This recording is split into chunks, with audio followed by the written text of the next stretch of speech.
साईं की बात।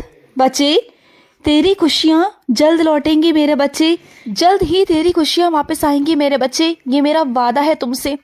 और सुनो, अगर कोई किसी के लिए बुरी बातें कहे ना, निंदा करे, चुगली करे ना, तो वहाँ पर खड़े मत हुआ करो मेरे बच्चे।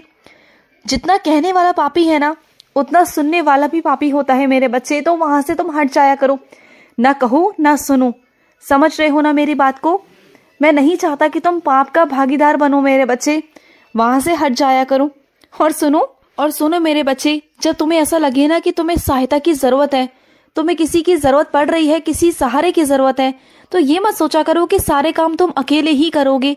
ये बहुत अच्छी बात है कि तुम किसी पर निर्भर नहीं होते, लेकिन कुछ चीज़ें मेरे बच्चे ऐसी होती हैं जब तुम्हें सहायता मांगनी होती है मेरे बच्चे, क्योंकि हर काम को, हर एक चीज़ को तुम नहीं कर सकते। हर इंसान का अपना अलग अलग काम है, अलग अलग चीज़ें हैं। तो अगर तुम्हें लगे, तुम्हें महसूस हो कि तुम्हें मदद की ज़रूरत है, तो मदद ज़रूर मांग लेना मेरे बच्चे, शर्म मत करना। तुम बहुत शर्म करते हो, शर्म मत किया करो, क्योंकि मेरे हर एक बच्चे के पास में अलग अलग गुण हैं मेरे बच्चे, हर बच्चे के पास में। अगर किसी एक मेरे बच्चे को दूसरे बच्चे की ज़रूरत पड़ रही है, तो वो सहायता मांग सकता है। इसमें शर्म की बात क्या है मेरे बच्चे। हर एक मेरा बच्चा एक दूसरे से जुड़ा हुआ है, हर एक मेरे बच्चे को एक दूसरे की ज़रूरत पड़ सकती है। तो बिना झिझके मेरे बच्चे जो सहायता है ना, मांग लिया करो। और सुनो, तुमने अपने और उनके बीच में जो दीवार खड़ी कर दी है ना मेरे बच्चे, उस दीवार को सिर्फ और सिर्फ तुम हटा सकते हो और कोई नहीं। तुम अगर ये सोचो ना कि तुम्हारे और उनकी दीवार को कोई और हटा सकता है, तो ऐसा नहीं हो सकता मेरे बच्चे, बिल्कुल नहीं हो सकता। उसे तुम्हें ही हटाना होगा और तुम्हें ही आगे चलकर आगे से बात करनी होगी। अगर तुम आगे से चलकर बात नहीं करोगे तो बात खत्म नहीं होगी। तुम्हें आगे से चलकर बात करनी होगी। और ये क्या, तुम मेरे लिए सुरमा लेकर आए थे और तुमने मुझे लगाया नहीं। मुझे सुरमा तो लगाते कम से कम, जब लेकर आए थे तो सुरमा लगाओ मुझे। और जो तुमने पंछियों को दाना डालना शुरू किया था ना, उसे दोबारा से डालना शुरू कर दो। और सुनो, अगर तुम्हें आकर कोई कुछ कहता है ना, या कोई ऐसी बात करता है जो तुम्हें पता नहीं या तुम्हें उसके बारे में कोई जानकारी नहीं है, तो उन बातों को आगे फैलाने का कोई मतलब नहीं। जहाँ की बात है उसे वही खत्म कर कर तुम आगे बढ़ जाओ, और ना किसी से कहना, ना कुछ करना, क्योंकि जिस बात की तुम्हें कोई जानकारी नहीं ना, उन बातों को आगे करने का कोई मतलब नहीं है। और सुनो, जिस तरह से तुम सुबह शाम मेरे भजन गाते हो, मेरा नाम जाप करते हो, मेरे बारे में सोचते हो ना, तो ये सब कुछ लोगों को दिखाने की जरूरत नहीं मेरे बच्चे। तुम मन ही मन मेरा भजन कर सकते हो, मन ही मन मेरा नाम जाप कर सकते हो, तुम सब कुछ कर सकते हो मेरे बच्चे। तुम मेरी कृपा प्राप्त कर सकते हो। जरूरी नहीं है कि तुम लोगों को दिखा दिखा कर ही ऐसा करो, ऐसा कुछ जरूरी नहीं है, बिल्कुल नहीं। और सुनो, तुम ना जब स्नान करने जाते हो ना, तो स्नान करने से पहले मेरे बच्चे, तुम सुबह उठते ही मेरे बच्चे मेरा उदीजल ले लिया करो, उसके बाद स्नान करने जाया करो, और स्नान करने के बाद मेरी पूजा करो।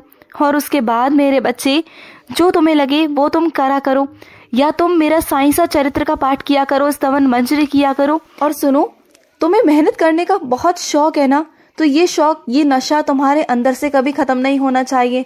ये शौक, ये नशा, ये हमेशा तुम्हारे अंदर बरकरार रहना चाहिए। ये नहीं कि जो चीज तुम चाहते हो वो तुम्हें मिल गई, ऐसा नहीं मेरे बच्चे। मिलने के बाद भी अगर वही नशा तुम्हारे अंदर इतना ही रहेगा जितना तुम्हारे अंदर पहले था, और बल्कि मैं तो कहूंगा कि दिन ब दिन बढ़ता जाएगा, तो तुम्हें ना आगे और तरक्की करने से कभी कोई रोक ही नहीं सकता। जो तुम चाहते हो, जितना तुम्हारी सोच है ना पाना, जितना तुम हासिल करना चाहते हो, मैं तुमसे पक्का वादा करता हूँ कि तुम उससे कहीं ज्यादा हासिल कर लोगे, तुम्हारी सोच से भी ज्यादा, हर एक चीज से ज्यादा मेरे बच्चे। बस तुम देखते जाना। अगर कोई ऊंची आवाज में बोलकर, चिल्लाकर और बहुत ज्यादा चीख करना अपने आप को साबित करने की कोशिश करे कि वो सही है, तो वो जरूरी नहीं है मेरे बच्चे कि वो सही हो, क्योंकि अक्सर जो लोग चिल्लाते हैं, चीखते हैं ना, वो सही नहीं होते। वो दूसरों को दबाने की कोशिश करते हैं, अपने आप को सही साबित करने की कोशिश करते हैं। तो जो लोग चिल्ला रहे हैं ना, उनकी बातों में कभी मत आना, उनकी तरफदारी कभी मत करना, क्योंकि जो चिल्लाते हैं ना, वो अक्सर लोग गलत होते हैं मेरे बच्चे, क्योंकि वो दूसरों को दबाने की कोशिश करते हैं। और जो सच होता है ना, उसे कभी चीखने चिल्लाने की जरूरत पड़ती नहीं मेरे बच्चे, क्योंकि उसे लगता है, उसे पता है कि विश्वास है कि उसका साईं उसके साथ है, और उसका साईं उसे सही साबित कर देगा। उसे पता है, इसलिए ना वो चिल्लाने पर विश्वास नहीं रखता, वो अपने साईं के वक्त पर विश्वास रखता है। और आज तो तुमने मेरे बच्चे कमाल कर दिया, आज तो तुमने मेरे बच्चों को खाना खिलाया। कोई मेरा बच्चा ऐसा बच्चा था जो बहुत दिनों से भूखा था, जिसकी आत्मा तृप्त नहीं थी मेरे बच्चे, और तुम्हारी वजह से आज उसकी आत्मा तृप्त हुई। तुमने जो किया ना मेरे बच्चे, वो बहुत शाबाशी के लायक था। मेरा खूब सारा आशीर्वाद है तुम्हारे साथ, खूब सारा। और ऐसे ही मेरे बच्चे ज़रूरतमंद बच्चों की हमेशा मदद किया करो। जो भी तुम्हें लगे ना, जितनी तुम्हारी सक्षमता हो, जितना तुम कर सको मेरे बच्चे, उन मेरे बच्चों की सहायता किया करो, क्योंकि मैंने तुम्हें सक्षम बनाया है कि तुम उनकी सहायता करो। अगर तुम ऐसा करोगे ना, तो मैं तुम्हें इतना सक्षम बना दूंगा कि तुम आगे चलकर ना बहुत लोगों की सहायता करोगे। शुरुआती दौर में अभी तुम एक हो, आने वाले वक्त में ना तुम बिल्कुल सामूहिक में ही काम करोगे, एक से दूसरे के साथ, दूसरे के तीसरे के साथ तुम्हारी बहुत बड़ी एक ऐसा समूह तैयार हो जाएगा मेरे बच्चे। इतने सारे लोग तुम्हारे साथ जुड़ जाएंगे आने वाले वक्त में कि बहुत लोगों की सहायता पहुंचेगी, बहुत लोगों तक मेरा नाम पहुंचेगा, मेरा प्रचार पहुंचेगा मेरे बच्चे। और तुम्हारी वजह से इतने लोग जुड़ जाएंगे मेरे बच्चों की सेवा करने के लिए, और ये सेवा मेरी बहुत बड़ी सेवा होगी मेरे बच्चे, बहुत बहुत बड़ी सेवा। और सुनो, कोई ऐसा बच्चा भी है जो आगे से चलकर तुम्हें योगदान देने आएगा, और उसके योगदान के लिए तुम मना मत करना, उसका योगदान तुम लेना, क्योंकि उसके ना कुछ अशुभ कर्म है मेरे बच्चे। उसके योगदान से उसके अशुभ कर्म खत्म हो जाएंगे मेरे बच्चे।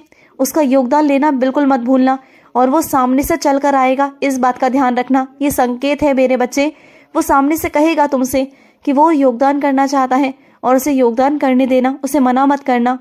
और जिस दिन ना मेरे बच्चे तुम मेरे समाधि मंदिर में कदम रखोगे ना, उस दिन तुम्हारे साथ एक बहुत बड़ी लीला होगी मेरे बच्चे, एक बहुत बड़ी लीला होगी। तुम समाधि मंदिर में जिस दिन आओगे ना, उस दिन होगा कुछ ऐसा अलग सा होगा, कुछ अनुभूति होगी तुम्हें जो इससे पहले, आज से पहले कभी नहीं हुई तुम्हारे साथ, लेकिन इस बार होगी। तुम शिरडी पहले भी कई बार आ चुके हो, लेकिन इस बार जब आओगे ना तो कुछ लेकर आओगे, क्योंकि मैं तुम्हें कुछ देने वाला हूँ मेरे बच्चे। उसी के साथ तुम शिरडी आओगे और तुम्हारे साथ कुछ अनुभूति होगी मेरे बच्चे, बहुत अलग सी अनुभूति होगी, तुम देखना मेरे बच्चे। और ना तुम्हें ना एक मौका दिया जाएगा, जिस मौके को हासिल करने के लिए तुमने सालों साल लगा दिए थे, बहुत साल, लेकिन अब वो मौका मैं तुम्हें देने जा रहा हूँ। उस मौके को पाकर ना यूं ही मत जाने देना, उस मौके पर अपना बहुत मेहनत करना, जी जान लगा देना मेरे बच्चे, इतनी मेहनत करना मेरे बच्चे, बहुत मेहनत करो, जिससे तुम आगे बढ़ सको मेरे बच्चे। और सुनो, तुम अभी किसी धर्म संकट में फंस गए हो कि मुझे क्या करना चाहिए, क्या नहीं करना चाहिए, क्या करूं क्या ना करूं, तुम सबसे पूछ रहे हो ना, तो सुनो मेरी बात को। अभी इस वक्त तुम्हें कुछ नहीं करना चाहिए, कुछ भी नहीं करना चाहिए। अभी सिर्फ तुम्हें शांत रहना चाहिए, क्योंकि जब तुम्हें कुछ समझ में ना आए ना, तो सब कुछ मुझ पर छोड़ दो कि क्या करना है, क्या नहीं करना, कैसे करना है, वो सब मुझ पर छोड़ दो। जब मुझे तुमसे जैसे करवाना होगा, जिस वक्त करवाना होगा, जिस तरीके से करवाना होगा, मैं करवा लूंगा। अभी तुम बस शांत रहो, अभी तुम्हें समझ में नहीं आ रहा ना, अभी सब कुछ मुझ पर छोड़ दो, मैं अपने तरीके से करवा लूंगा, जैसे भी मुझे करवाना होगा। और सुनो, आज रात को सोने से पहले मेरा 11 बार नाम जाप करना, और उसके बाद सोना मेरे बच्चे। अब क्यों, ये मैं नहीं बताऊंगा, लेकिन जब सो जाओगे ना, तो तुम्हें कुछ अलग सा होगा, कुछ अलग सा घटित होगा तुम्हारे साथ। अभी नहीं कहूंगा, जब होगा ना तब मुझे तुम बताना, आकर मेरे पास आना और मुझे बताना कि तुम्हें क्या क्या महसूस हुआ, मेरे पास आकर जरूर जरूर बताना। और ना आज रात को सोने से पहले मेरे आगे दूध का ग्लास रख देना मेरे बच्चे, और वो भी गुनगुना होना चाहिए, मैं जरूर पीऊंगा। आ जाऊंगा रात को वहां पर, और मैं आकर दूध पीकर जाऊंगा मेरे बच्चे। खुश रहो। आज का रात्रि साई संदेश समाप्त हुआ।